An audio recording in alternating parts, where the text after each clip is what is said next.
She brought food to a beggar for weeks. Then he said, "I'm a black billionaire." Esther woke before dawn, the sky still a muted grey, the streets of her neighborhood slowly stirring to life. The faint hum of early morning traffic mingled with the distant sounds of vendors setting up their stalls, children's laughter echoing faintly through the air. It was a typical day in the heart of the city, but for Esther, each day was a battle between hope and hardship. At 24, she carried the weight of 1,000 struggles, but her smile never wavered. Her small food stall, nestled under the sprawling branches of a cracked oak tree, was made from weathered planks and rusted iron sheets, a humble beacon for the locals who passed by on their way to work or school. Despite her worn slippers and patched dress, Esther greeted every customer with warmth. "Good morning, sir." "Welcome." Her voice gentle yet firm, a contrast to the grime and chaos that surrounded her. She woke early every day, cooking rice, beans, and yam porridge over a small flickering fire. Her hands moved with practiced speed, but her heart held a quiet sadness. She had no family left, both parents lost when she was barely a child, and she lived alone in a cramped, dimly lit room with cracked walls and no running water. But she dreamed, not of wealth or luxury, but of a life where kindness mattered more than survival. One afternoon, as Esther wiped the dust off her rickety wooden table, her friend Mamie walked by, carrying a basket of fresh vegetables. Mamie was a robust woman in her 50s, known for her blunt honesty and no-nonsense attitude. "Esther, why are you always smiling?" "You're struggling just like the rest of us," Mamie said, shaking her head in disbelief. Esther smiled softly, her eyes never leaving the horizon. "Because crying won't put food on my table," she replied. Mamie chuckled, but those words lingered in Esther's mind long after she left. Life was tough, but Esther believed in kindness. Every day, regardless of her own hunger, she offered what little food she had to those who couldn't pay. She didn't have much, but she shared it willingly, hoping that one day her heart's generosity would be repaid. Her routine was interrupted one sweltering afternoon by the slow, deliberate creak of wheels on uneven pavement. Esther looked up and saw him, the man everyone called Papa J. He was a beggar, old and crippled, his legs wrapped in tattered bandages, seated in a worn-out wheelchair that looked barely able to hold his frail frame. His clothes hung in tatters, dust clinging to his face and hands. Passers-by whispered cruel words, some crossing the street to avoid him, others laughing or holding their noses. But Esther never looked away. "Papa J, you're here again," she said softly, kneeling beside him. "Didn't you eat yesterday?" He looked down, his voice barely a whisper. "Too weak to come," he admitted. 2 days without food. Esther's heart clenched. Her table held only one plate of beans and yam, the very meal she had hoped to eat herself that night. She hesitated, then carefully picked up the plate and placed it before him. "Eat," she urged gently. He looked at the food, then back at her. "You're giving me your last meal?" She nodded, smiling despite the fatigue in her bones. "I'll cook more when I get home." His hands trembled as he took the spoon. His eyes welled with tears, but he swallowed his emotions and ate slowly, savoring each bite. The world around them seemed to blur, the curious stares, the whispers, the judgment, all fading into the background. "Why do you always feed that beggar, Esther?" a woman asked later as she passed. Esther's smile never faltered. "If I were in his place, wouldn't I want someone to help me too?" Papa J never begged aloud. He never stretched his hands out, never demanded. He simply sat quietly, head bowed, hands resting on his knees. His wheelchair creaked as he moved, the wheels wobbly, threatening to break. Yet Esther's kindness remained constant, a small flame in his dark world. Days turned into weeks. Esther continued to bring him food, sometimes rice, sometimes beans and yam, always fresh and warm. One afternoon, after serving 2 schoolboys a plate of jollof rice, she looked up and saw Papa J as usual, sitting quietly by the roadside, wrapped in his old bandages. Despite the grime, the holes in his shirt, he radiated a calm dignity. Esther scooped a generous portion of jollof rice, adding 2 small pieces of meat, and carried it to him. "Your food is ready, Papa J," she said softly. His eyes met hers, tired but gentle. "You remember me?" he whispered. Esther knelt beside him and placed the plate on a small stool. "Even if the whole world forgets you, I won't." Before she could sit back down, a sleek black car pulled up abruptly in front of her stall. The door swung open and a tall man stepped out, wearing a crisp white shirt and polished shoes. His gaze fixed on Papa J, his eyes sharp and unblinking. Esther greeted him politely, but he barely acknowledged her. He walked toward Papa J, who had paused mid-bite, his expression unreadable. The man took a step closer, tilting his head as if to place a memory. Then he turned to Esther.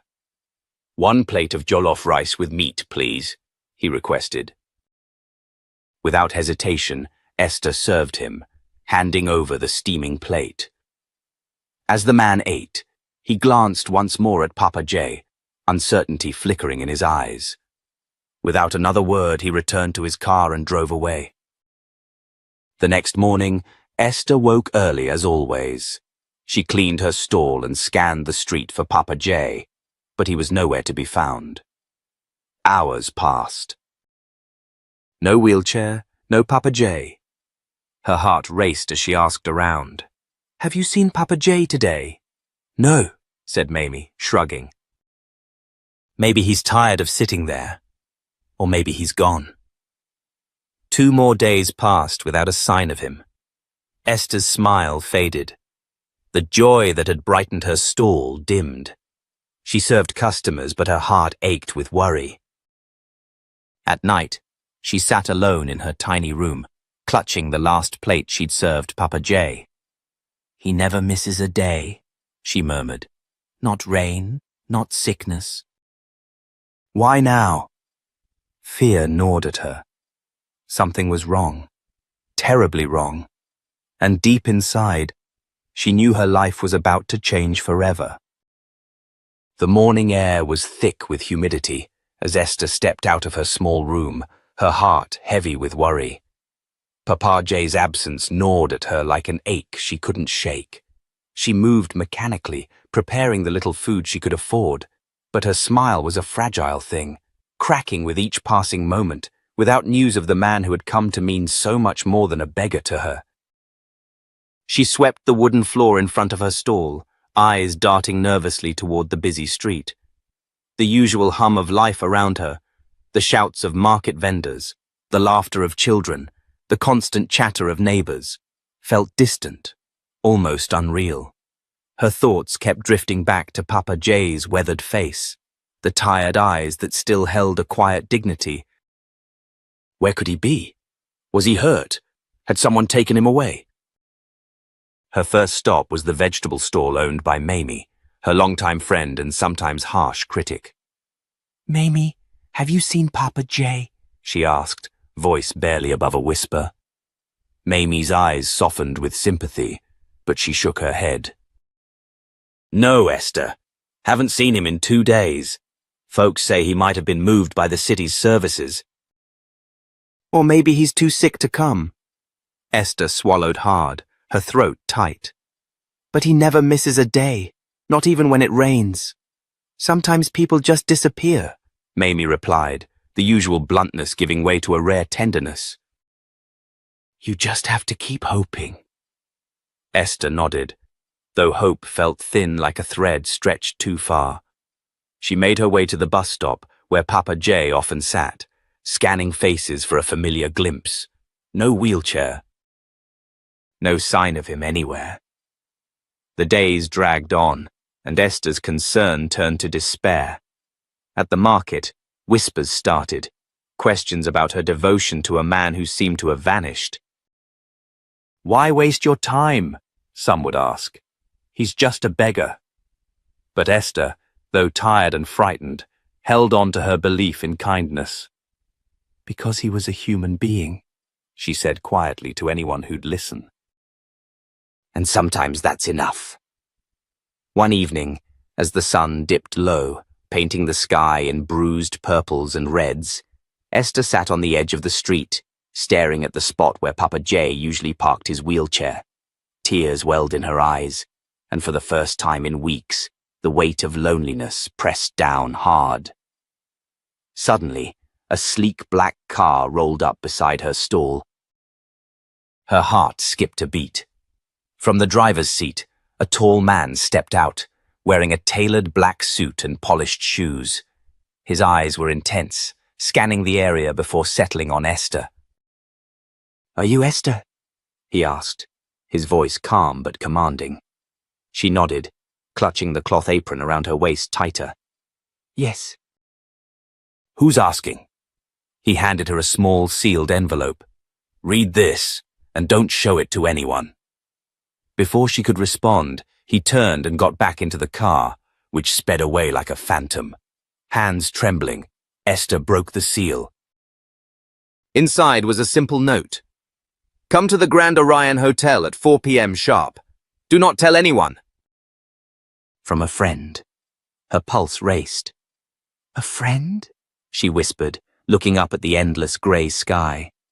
She locked her stall early that day, the envelope burning in her pocket. Every step to the hotel felt surreal, as if she were walking toward a destiny she wasn't ready to face. The Grand Orion was a world apart from the dusty streets of her neighborhood. Towering glass walls shimmered in the afternoon light, and marble floors gleamed beneath crystal chandeliers. Esther's breath caught in her throat. She felt out of place, a small flame flickering in a palace of ice. A man in a sharp black suit greeted her at the entrance. "Esther, please follow me," he said, his tone both polite and urgent. He led her through a labyrinth of polished halls until they stopped before a grand oak door. "Someone is waiting inside," he said simply. With a deep breath, Esther pushed open the door and froze. Seated in a sleek wheelchair, dressed in a crisp white shirt with gold buttons and a wristwatch that gleamed like a star, was Papa J. But this was not the man she had known on the streets. His face was fresh, his eyes bright with power and kindness. "Esther," he said softly, a smile touching his lips. "It's me. But I am not who you think I am." Tears welled in her eyes as she took in the man before her, the billionaire who had hidden behind a veil of poverty, testing the hearts of those around him. "I'm Chief Marcus Harper," he revealed. "I chose to live as a beggar to find the true kindness in this world." "And Esther, you have shown me a heart that shines brighter than any fortune." Esther's voice trembled. "I never helped you for money or status. I helped because it was right." Marcus smiled warmly. "That is why you are here. Because of people like you, the world can be a better place." She sat down beside him, overwhelmed by the journey that had brought them together, a journey of hardship, hope, and a love forged in the fire of true kindness. The days that followed Esther's meeting with Chief Marcus Harper felt surreal, like stepping through the looking glass into a world she had only ever dreamed of. Despite the whirlwind of emotions swirling inside her, Esther tried to hold on to the steady pulse of her humble beginnings, the dusty streets of her neighborhood where she had built her life from nothing but hope and grit. Marcus, for his part, was determined to ease her into this new chapter with care and respect. He didn't want to overwhelm her with wealth or power all at once. Instead, he invited her to visit his office in the city, a modest, warmly lit space filled with books, photographs of his philanthropic projects, and a small window looking out onto the bustling skyline. Here, Marcus began to reveal his vision. "Esther!" he said one afternoon, leaning forward with genuine earnestness. I've been watching you for weeks, not just because of your kindness, but because of your strength. Your heart is pure, and your spirit unbreakable. That's why I want to help you change not just your life, but the lives of others like you. Esther blinked, feeling a mixture of awe and disbelief. But why me? Why choose someone like me from the streets? Marcus smiled softly. Because true kindness is rare. You helped me without knowing who I was. You gave from your heart when most would have turned away. That's a quality worth nurturing. As Marcus laid out plans to help Esther expand her food business, to give her not just financial support but mentorship, the gravity of the moment sank in. It wasn't just about money, it was about trust, opportunity, and belief. Meanwhile, back in her neighborhood, Esther's absence was felt deeply. Mama Titi, her sharp-tongued yet fiercely loyal friend, had taken up the mantle of caring for the shop, but it was clear she could never replace Esther's gentle smile or warm presence. Word of Esther's new friend and mysterious disappearance began to spread, sparking gossip, envy, and skepticism. One afternoon, as Esther sat in Marcus's office reviewing plans for a community kitchen they would open together, her phone buzzed. It was a message from Mama Titi. Esther, be careful. Not everyone will be happy about this. The warning lingered in Esther's mind as she prepared to face the challenges that success often brings, especially when it is born out of kindness and unexpected fortune. Just as things seemed to be aligning, a sharp twist in the tale emerged. Marcus's identity was still a secret to the public, but his sudden involvement in Esther's life caught the attention of a local politician, Richard Hale, known for his disdain of charitable projects that threatened his influence. Richard decided to investigate Esther and the mysterious benefactor. One rainy evening, he confronted Esther's assistant with veiled threats and thinly veiled accusations, insinuating that Esther's rise was nothing but a scam to grab public sympathy and financial gain. You're playing a dangerous game, Richard warned. Don't forget who controls this city's power. Word of the confrontation leaked quickly. Esther felt the weight of scrutiny bearing down on her. The community she once served now looked to her with suspicion, questioning her motives. Even some of her closest friends began to distance themselves, afraid of getting caught in the political crossfire. But Esther refused to back down. She gathered her courage and met with Marcus late one night in his office. They're trying to tear us apart, she said, her voice steady but weary. They want to discredit me, to make me feel small again. Marcus placed a reassuring hand on hers. We expected resistance, but remember why we started this. You're not just fighting for yourself, you're fighting for every single person who's ever been overlooked or underestimated.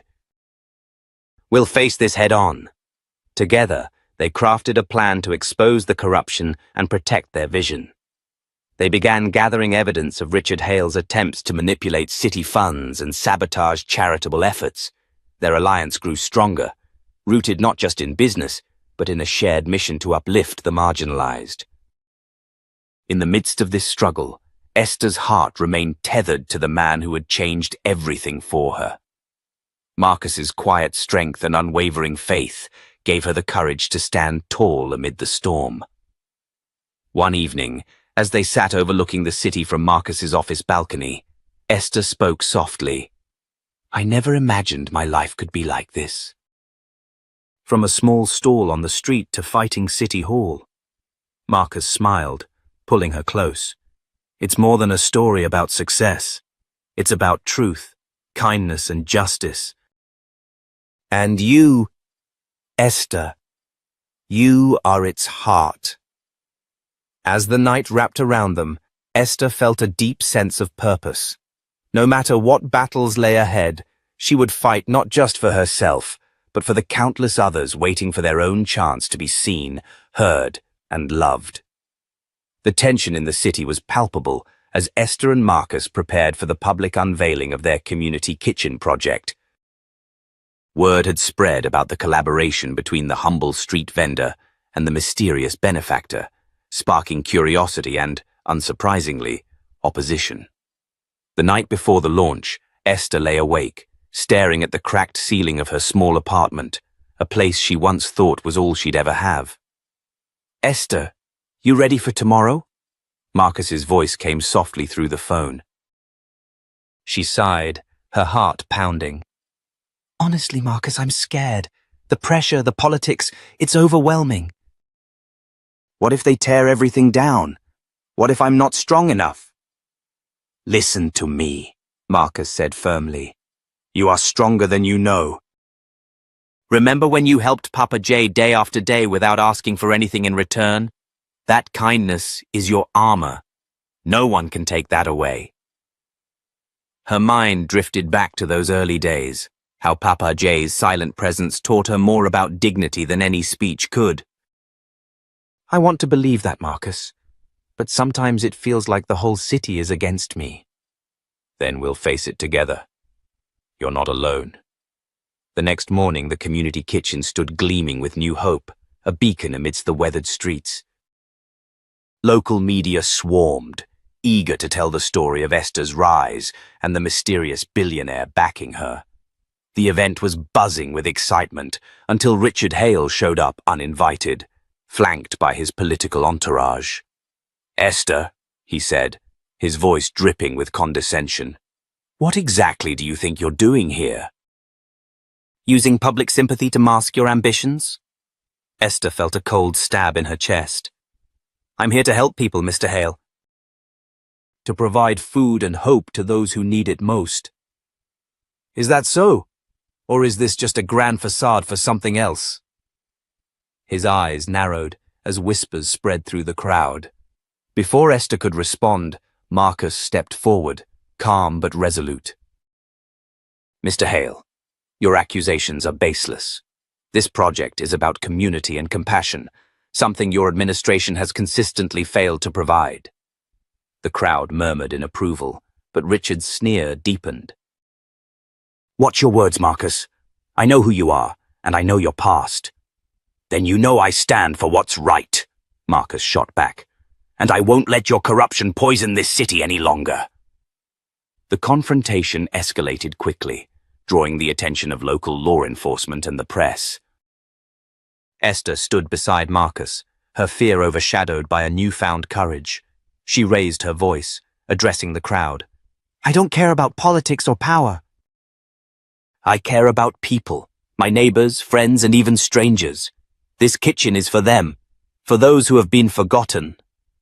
Her words resonated, sparking a wave of support. But behind the scenes, the political battle was far from over. Richard Hale unleashed a smear campaign, twisting stories and painting Esther as a puppet of wealth, questioning Marcus's intentions.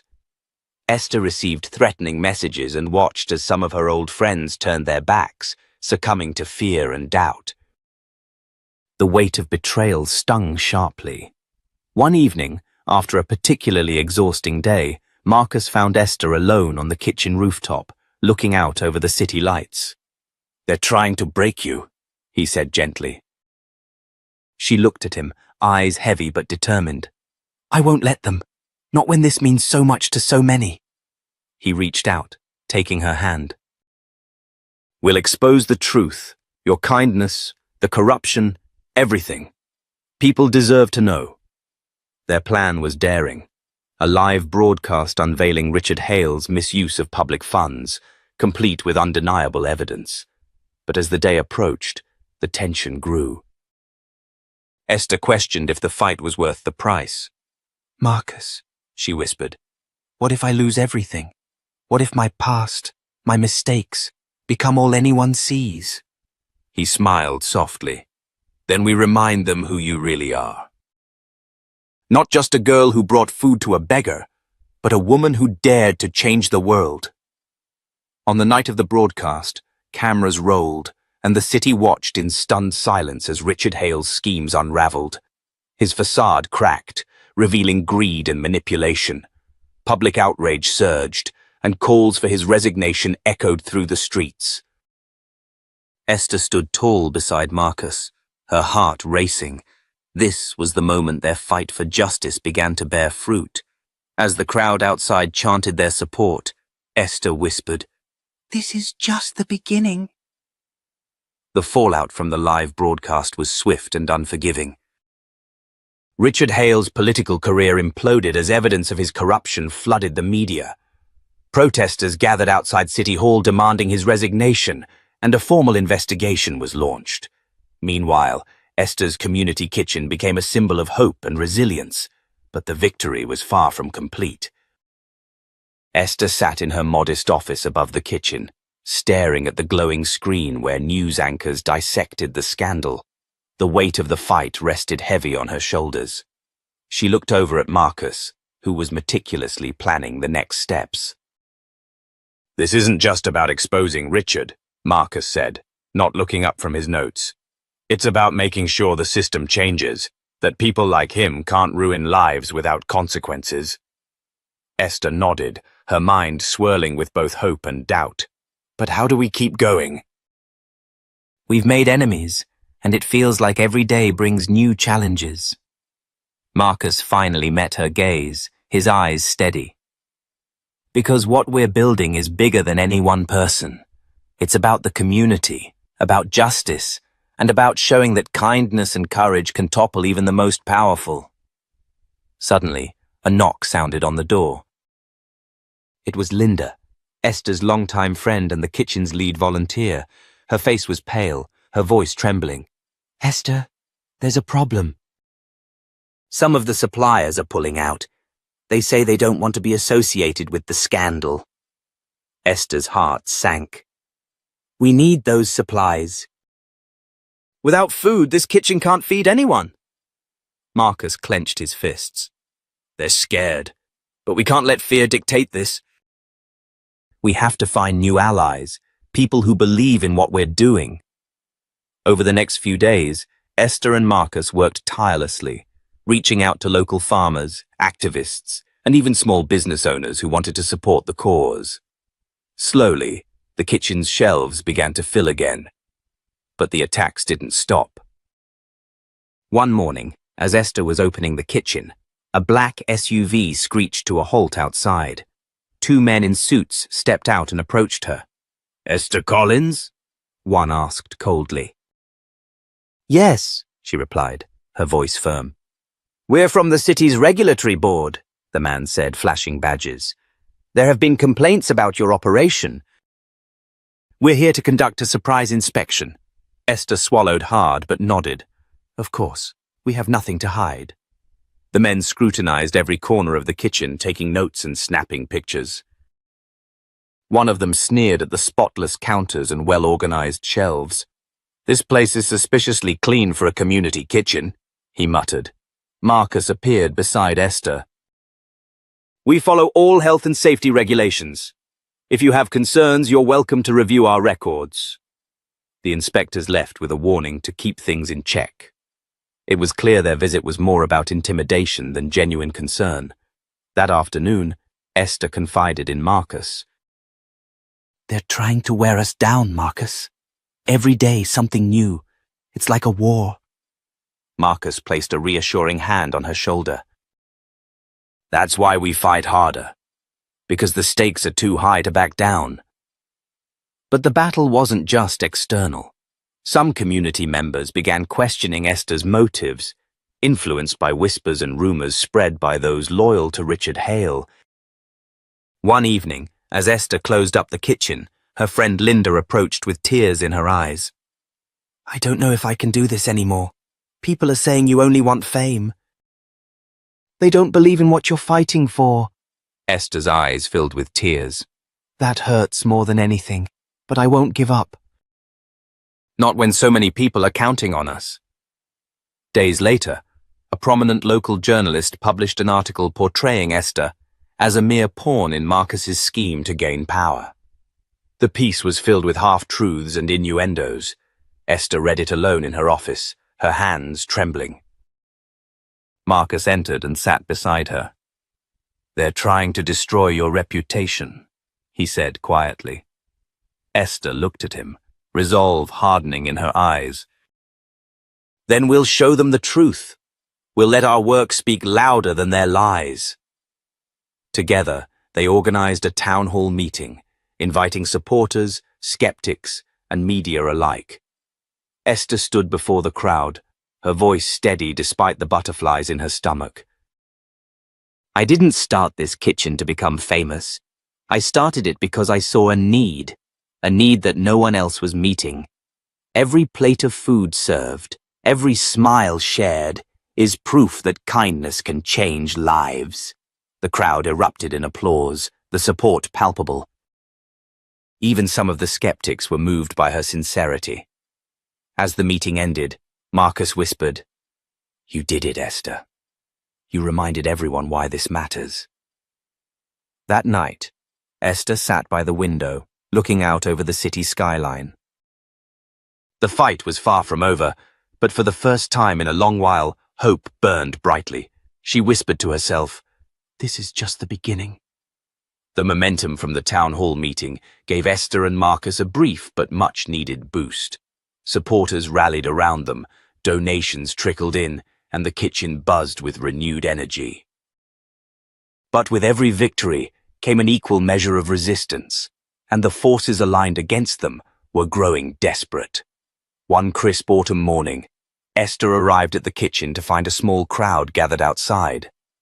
Among them were some of the very people they had helped, smiling faces clutching homemade signs that read, "Stand with Esther," and "Feed the hungry, fight the hate." It was a heartwarming sight that made her chest swell with pride. As she approached, Marcus appeared beside her, his usual calm demeanor tinged with unease. "There's a reporter from Channel 7 here," he said. "Looks like they want to do a live interview." Esther nodded, bracing herself. Media attention was a double-edged sword.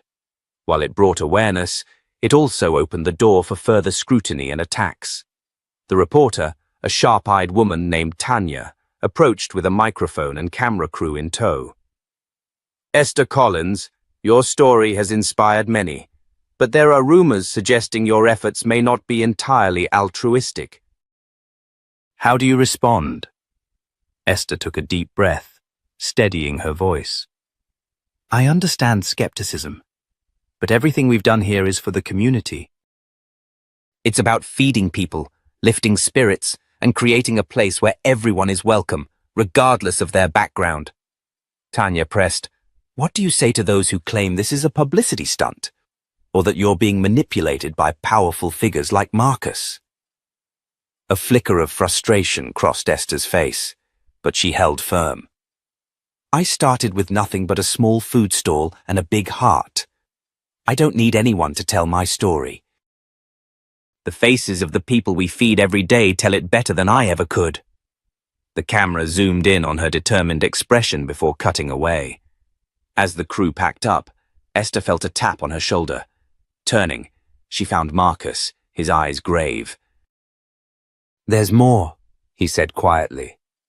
"I intercepted a call last night. Someone is planning to sabotage the kitchen. They want to intimidate us, maybe worse." Esther's heart pounded. "Sabotage? How?" Marcus shook his head. "We don't know yet.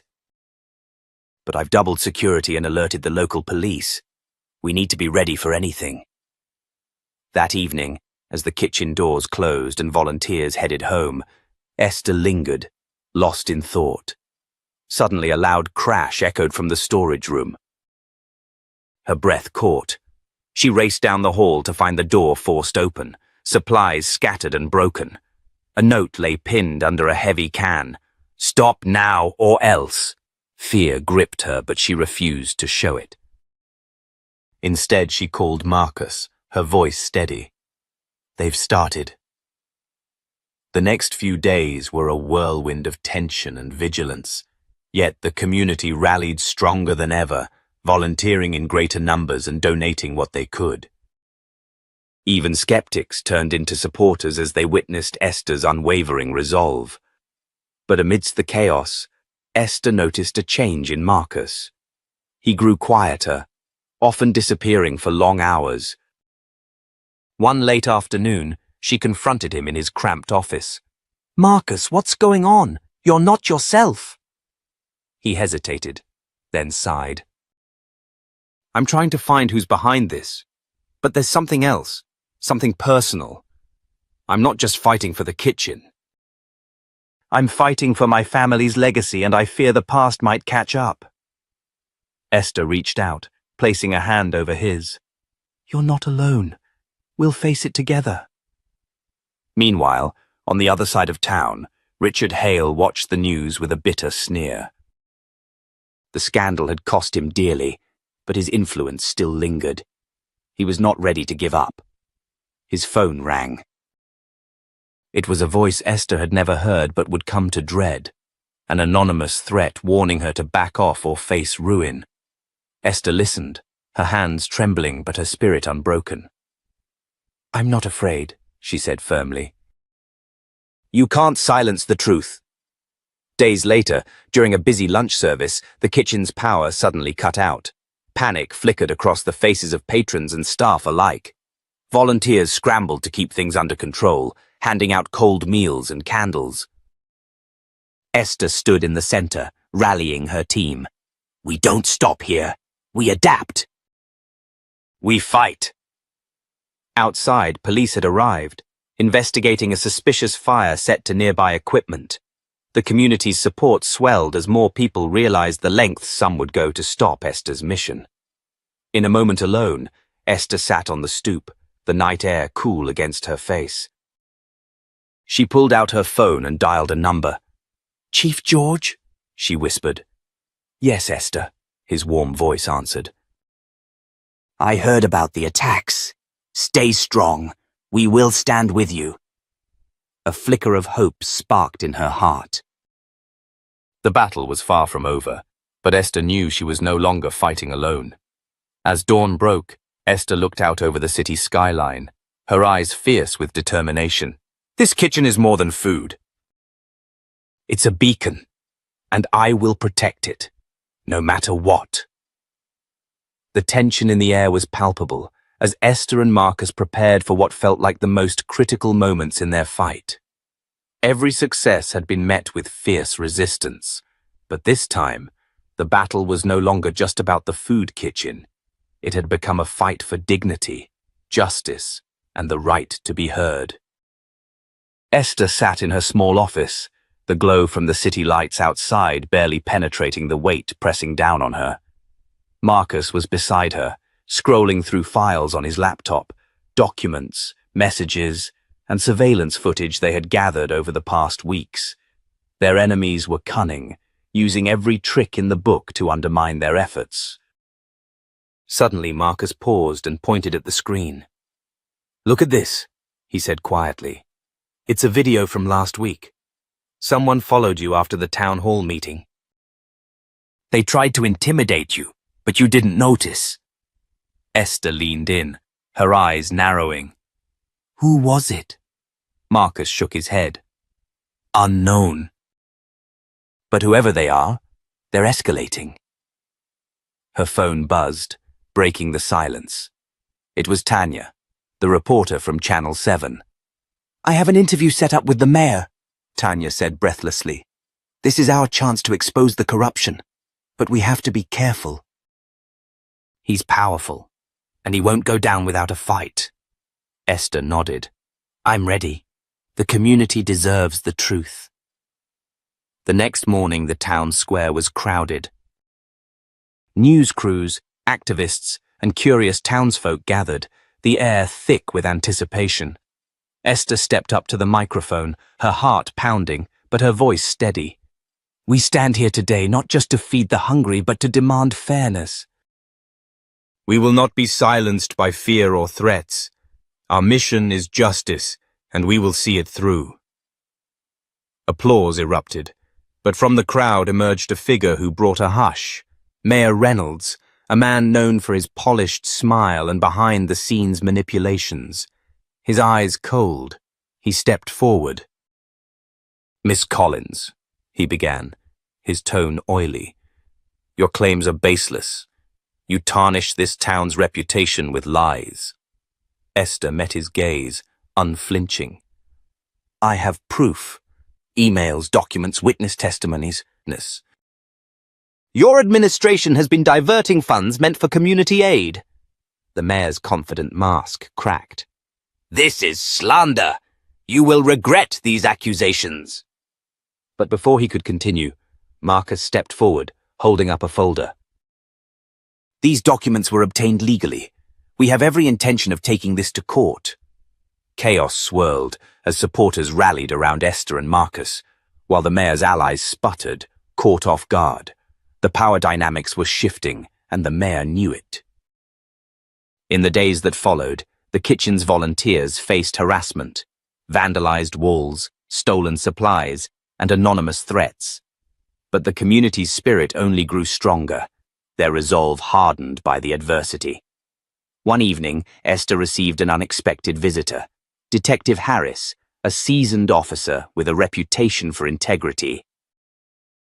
"I'm here to help," he said, sliding a folder across the table. "We've been investigating the mayor's misuse of funds. Your case has given us the leverage we need." Esther's eyes welled with tears. "Thank you. We've been fighting so hard." Harris smiled gently. "Justice is never easy, but it's worth it." Meanwhile, the mayor's world was unraveling. His closest advisors began distancing themselves, and calls for his resignation echoed through City Hall. His public image was tarnished beyond repair. In a dramatic press conference, the mayor stood before the cameras, his voice wavering as he announced his resignation and pledged to cooperate with the investigation. The town watched, stunned at the fall of a once powerful man. But the fight was not over. Esther knew the system had deep roots, and change would require persistence. With Marcus and Detective Harris by her side, she began working on reforms to protect the vulnerable and ensure transparency in local governance. During a quiet moment, Marcus turned to Esther. "You've inspired a movement." "This is bigger than just a kitchen." Esther smiled, exhaustion and hope mingling in her eyes. "It's about humanity, about seeing each other." One day, as Esther prepared meals for the community, a luxury car pulled up. Out stepped Chief George, no longer disguised, standing tall and proud. "Esther," he said warmly, "I've been watching from afar. You're the kind of person the world needs. I'm here to help you build this dream." Tears streamed down Esther's face as she realized the journey had brought her to a place she never imagined, where kindness, courage, and truth had rewritten her destiny.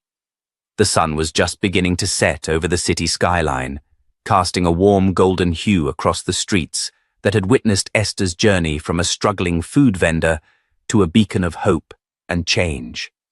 But this day held a significance far beyond the usual rhythm of her life. It was the day justice would finally be fully served, and the future she dreamed of would take a solid, undeniable shape. Inside her modest office overlooking the bustling kitchen, Esther sat across from Marcus and Detective Harris. The room was filled with a quiet energy, a mix of exhaustion and anticipation. The months of relentless fighting against corruption, intimidation, and doubt were finally culminating in a breakthrough that could change the entire community's future. "There's been a lot of pushback," Marcus said, tapping the thick folder filled with evidence on the desk. "But with the mayor's resignation and these new testimonies, the prosecutors are ready. They're moving forward with charges." Esther nodded, her hands clenched tightly in her lap. "This isn't just about the mayor anymore. It's about making sure this system never hurts people like us again." Detective Harris leaned forward, his expression serious but hopeful. "The law is finally catching up, Esther. And your courage has been the catalyst." Just then the door swung open. Chief George entered, no longer in the guise of a broken man, but standing tall and proud, a symbol of triumph and resilience. His eyes shone with genuine admiration as he looked at Esther. "You've done more than just feed people," Chief George said quietly. "You've sparked a movement that will resonate for generations." Esther smiled, tears welling in her eyes. "I couldn't have done this alone." Outside, a crowd had gathered. News of the upcoming trial and the community's unwavering support had brought people from all walks of life to stand with Esther. They held signs, chanted slogans of justice, and shared stories of how the food kitchen had changed their lives. As the courtroom session began, Esther stood to give her testimony. Her voice was steady, carrying the weight of every struggle, every meal served, every insult endured, and every moment of hope that had fueled her journey. "I stand here not just for myself, but for every person who has been overlooked, dismissed, or discriminated against," she said. "This isn't just a fight for one woman or one kitchen. It's a fight for humanity." The courtroom erupted in applause. The judge, a stern but fair woman, looked thoughtfully at the assembled crowd and then at Esther. The trial unfolded with intense scrutiny, but the truth was undeniable. The evidence was overwhelming, and the testimonies from community members painted a vivid picture of the corruption and neglect that had plagued the town for years. The former mayor and his associates faced heavy penalties: fines, imprisonment, and permanent removal from public office. They were also ordered to publicly apologize for their actions. In the aftermath, reforms swept through the city council, ensuring transparency and accountability. The system began to heal, offering a glimmer of hope that justice could prevail beyond the courtroom. Back at the kitchen, Esther looked around at the volunteers and families gathered for a celebration. Children laughed as they shared meals, neighbors exchanged stories, and the air buzzed with a renewed sense of community.